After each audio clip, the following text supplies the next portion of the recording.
Another one that's one of my favorites is the concept of progressive disclosure.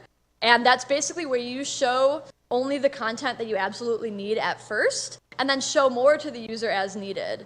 This is different than a wizard, because in a wizard, you are shown this screen, and then this screen, and then this screen. With progressive disclosure, you're shown one thing, and then the next thing in the context, and then the next thing in the context. So at the end, you've got a whole bunch of information. So I've got an example here.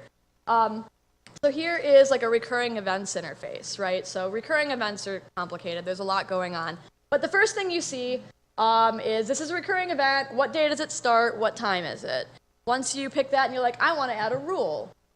Cool. Now this is, I want it to be every day at the same time, ending on this thing. All right, I got this. I've set it. If I change my mind about the start date, it's right there. I can still go back and change it.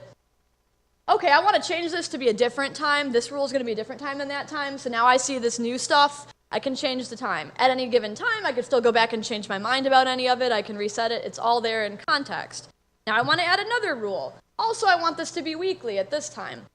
Now, if I would have seen all of this right at the beginning, like right when I showed up, I would have been like, what am I even doing right now, right? But because I was able to go through the steps, I'm able to do it fairly easily. And yet, I still know where I came from and where I'm going, and I can change my mind about any of it at any given time. So I'm a big fan of progressive disclosure when it comes to displaying complex content, especially in admin interfaces. I think it's wonderful.